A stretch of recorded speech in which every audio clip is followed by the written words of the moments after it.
चल. आम्ही दोघी आता एक फेरफटका मारून येतो आतल्या आतच. सगळेच उठले आहेत आता, पण सगळ्यांची सकाळची कामं सुरू आहेत. मी आधीच्या ब्लॉगमध्ये म्हटलं होतं ना की माझी मैत्रीण आली आहे माझ्याकडे राहायला. म्हणजे ती तिच्या गावी आली होती, मग तिथून ती माझ्याकडे आली 1 दिवसासाठी. असं इकडून जाऊया, तू सांगते. हां चल इकडून जाऊन असं येऊया. जायची हां पण आता बंद केलं ना ते. मी सांगते का होईल पहिले तरी 5:30ला उठायची होय आणि जायची. मला नंतर मागच्याचा कंटाळा मग ते 5:30ला उठून 7:30ला वगैरे यायची. मग नाश्ता करा, हे करा, ते करा. ते पण झाडाला जांभळं लागतात. तुमच्याकडे जांभळं असतात? इथे यायला लागलेत पहिल्यांदाच जांभळात. हे रस्त्याच्या कडेला झाडं आहेत ना, अशी. ह्याला लागतात ना. हां मग काढूया ना नंतर. काढूया. हां हे काढू शकतो. हे रस्त्यावरची झाड आहेत. हे बघा मी दाखवते. नाही हात जायला पाहिजे ना. हात ते जाईल. तर ना हे आंब्याचे. हो आंबा आहे ना. हां आणि इथे खाली मिळालं तर एखादं काढ जांभूळ. थांब काढूया. पिकलेलं एखादं दिसलं तर काढ ना. हां हां हे एक काढ. येस दाखव. अरे वा मस्त.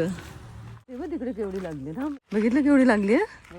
तिकडे उभी राहा ना, तू याचा फोटो पण काढते तुझं असं. काढता ना. बापरे ती जरा पिकली नाही. हां थांब. हां हो ग केवढे पहिल्यांदा एवढे हे बघ वरती बघ किती असे पिकलेले आहेत ते. हां चांगले पिकलेले ना. मी पण आता बघते आम्ही. हे बघ पुढे पुढे फक्त खाली बघ. म्हणजे असं काही नसतं पण तरी बघून आपलं. ती वरची आहेत ते पिके. हां पिकलेले घेऊन जातात ना लोक. हो ग बघ. हे बघा थोडीशी नाही अजून पण काळे होतात ना ते. हो अजून पण कच्चे आहेत. हे कच्चे आहेत जरा. आणि ना पिकलेले मग घेऊन जातात कारण हे रस्त्यावरची झाडं आहेत ना. रस्त्यावरची म्हणजे कॉम्प्लेक्सच्या आतल्या रस्त्यावरची. खूप लागलेत जांभळं. हां वरती चढायला पण काय हरकत नाही. नाही ते फांद्या सुटतात. हां ते आपल्याला ना मला तर नाही जमत झाडावर वगैरे चढायला. ह्या मुलांना चढायला मजा वजन असं तुटून जायचं. हे कसलं ग झाड. मला नाही कळते पण जांभळातच वाटते ना. हां हां आणि हे काय लावायचे एका बिले सगळे येतात. टाकली का लगेच येतात ना. हे जांभळ ना तसं थोडं जंगली झाडच आहे ते तसं. आज छान असा घरी निवांत वेळ मिळाला आम्हाला. कालचा दिवस बाहेरच गेला म्हणजे दुपारी आणि रात्री पण बाहेरच जेवलो. आदल्या दिवशी रात्री आम्ही त्याच कोकण क्राऊन रेस्टॉरंटमध्ये जेवायला आलो होतो. कुणी पाहुणे आले किंवा काही ओकेजन असेल तर इथे जेवणासाठी छान आहे. जेवणात व्हरायटी आहे आणि जेवण रुचकर असतं. मार्केटमधून आंबे काजू वगैरे घेतलं तिने पण आणि मी पण, कारण मला पण निघायचंय आज मुंबईला. तिने हो अगं किती चांगला मिळाला 25 लाखाला. चांगला कसं काय तुला. अगं पण आम्ही घेतला त्याच्यानंतर वाढले ना प्राईस. तर आता जास्त आहेत या जंगलामध्ये. आमच्या इथे एकदा पावसाळ्यात आलं तर दिसतं. इथे मागच्या एका घरावर चढून बसला होता मोर. चांगला मोर. हां हा मोराचंच आहे ना.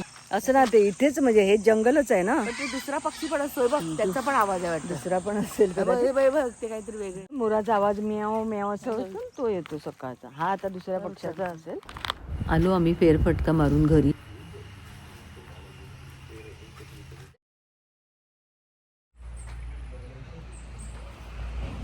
त्याला आता मैत्रिणीचे मिस्टर आणि माझे मिस्टर चालले आहेत राऊंड मारायला. दूध आणायला जात आहे का तुम्ही. दूध पण आणायला लागेल ना. पण थोडं आहे म्हणजे चहाला होईल पण प्यायला नाही होणार. हे आता राऊंड मारायला गेले तोपर्यंत मी आम्हा दोघींसाठी चहा बनवला. मग गप्पा झाल्या इकडून तिकडून. चहा एंगेजमेंट सेरेमनी कसं झालं ते विचारते ती मला. लगेच होतं ना दुसऱ्या दिवशी. हां लगेच होतं पण दुसऱ्या दिवशीचीच तिकीट होती काही जणांची. ते गेले पण होते बरेच जण होते. त्याचे आमच्याकडे 40 माणसं होती. त्यांचे किती होते. त्यांचे कमी होते ॲक्च्युली. ते इथे नाही जास्त कोणी ना. आमचे होते 30 म्हणजे 15-20 जण असतील त्यांचे. बाहेर बसूया आपण. चला मी टाकतात बाहेर टाक चालेल. चला नको म्हटलं तरी घरातला कचरा काढला तिने आणि मी तोपर्यंत मग आमच्या दोघींसाठी चहा ठेवला. चहासोबत वेफर आणि बिस्किट्स घेतले. जाम नाही सॉरी पण काय ते ना याचं आहे चाफ्याचं झाड आहे ते. बाहेर आहे तसा. नाही नाही तो चाफा नाही, पिवळा तो पिवळा चाफा आहे ना बाहेरचा. नाही फक्त ते बाहेर. हा पिवळा चाफा आहे, पिवळी फुलं असतात अशी. ती चांगली हा हा.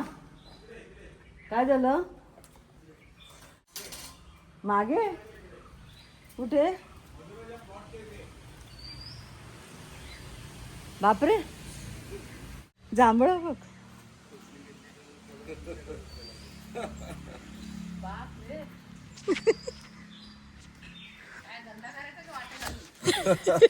देऊट पकडा. हो हे बघा मिस्टर एवढी जांभळं घेऊन आलेत, दोघांनी मिळून एवढी जांभळं काढली.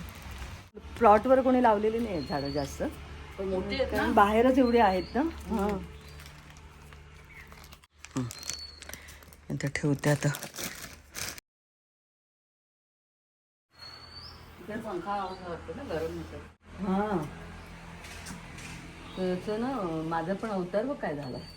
मी आणखीन गावी येऊन काळी झाली, म्हणजे काळी म्हणजे चेहरा. मला ना पिगमेंट येतं तर ते होता. तू सनस्क्रीन लावत जा, कधी लक्षात राहतं कधी नाही. तू हे नाही लावत मॉइश्चरायझर वगैरे काय? ती लाय लावायची ग, आता तर मी लावायला सुरुवात हा, केली. मी पण नंतरच लावायला सुरुवात केली.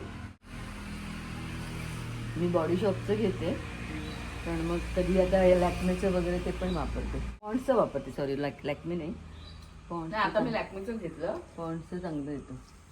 पण लावायला पाहिजे. इव्हन ते मेन सनस्क्रीन चांगलं ना ते लावायचं. तर डॉक्टरने लिहून दिले का भरपूर जांभळ मिळाली, जांभळं पाहिजे, जांभळं नाही मिळाली. मस्त भरपूर मिळाली जांभळ.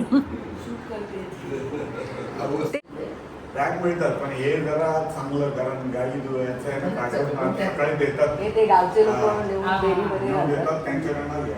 आणि आता आमच्या घरातले पण देतात ना तसे. हा. ते तसं ते असतं दूध ना. जरा बरं वाटतं. इथे आलं तर म्हटलं आपलं इथलं.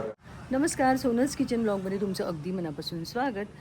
आजची तारीख आहे 21 मे, संध्याकाळचे 7 वाजलेत आणि आम्ही मुंबईला जायला निघालो. म्हणजे तर 7:15ला गाडी येईल.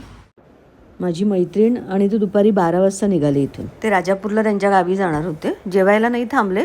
ते म्हणाले आम्ही वाटेतच कुठेतरी जेवू. घराच्या बाजूने एक राऊंड मारते, तर 10:15चं डिपार्चर टाईम आहे.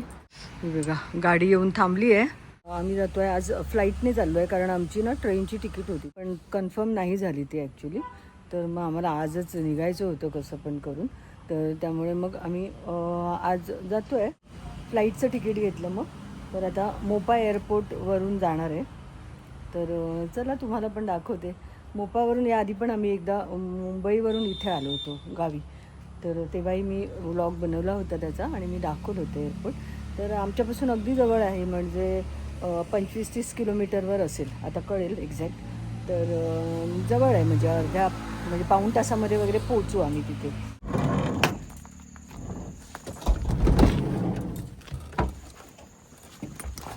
हे महाराष्ट्राची बॉर्डर क्रॉस करून आम्ही गोव्यात एंट्री केली आणि चेक इन करून आता आलो मनोहर इंटरनॅशनल एअरपोर्टला. एअर इंडियाचं तिकीट घेतलं होतं आम्ही.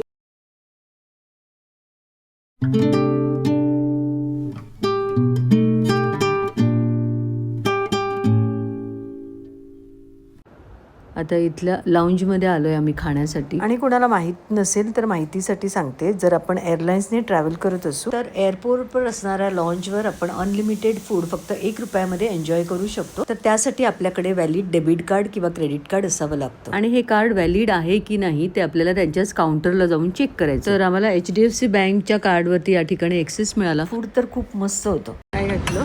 कॅपेचिनो. मी पण टेस्ट करते थोडं. इथे बसून आपण रिलॅक्स करू शकतो किंवा फोन वगैरे रिचार्ज करू शकतो. खाल्लं थोडंसं आणि मग इथे लॉनवर बसलो, कारण 1 तास फ्लाईट लेट आहे, त्यामुळे थोडंसं इथे टाईमपास करतो आहे. एनकाम लॉनमध्ये आम्ही खाल्लं. आता मनोहर इंटरनॅशनल एअरपोर्टबद्दल आधीच्या ब्लॉगमध्ये मी डिटेलमध्ये माहिती सांगितली आहे. ब्लॉगची लिंक मी डिस्क्रिप्शन बॉक्समध्ये देते, तर तुम्ही नक्की बघा तो ब्लॉग. 11 नंबरला थांबायचं आहे आपल्याला. नंबर 11ला आता आम्हाला थांबायचं.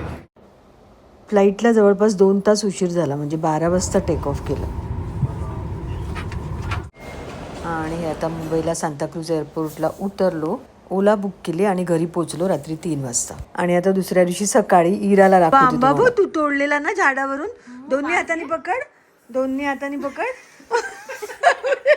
कशी करते परत ना. हो, वास घ्यायचा. हे 2 आंबे इराने झाडावरून तोडले होते ना, तर ते इतके सुंदर पिकले आहेत आता. आमच्या झाडावरून हे आंबे कच्चे काढले होते आणि नंतर मी ते पिकायला ठेवले होते. आणि ते इतके टेस्टी आहेत ना, खूप गोड आहेत आणि इतके असे मोठे मोठे आहेत. पण मला अजूनही कळलं नाही की ह्या आंब्याच्या जातीचं नाव काय. हापूस तर नाही आहे. व्हिडिओ आवडला तर लाईक करा आणि नवीन असाल तर चॅनलला सबस्क्राईब करा प्लीज. चला आता इथेच व्हिडिओचा एंड करते. नवीन व्हिडिओसोबत आपण पुन्हा भेटू. तोपर्यंत बाय बाय.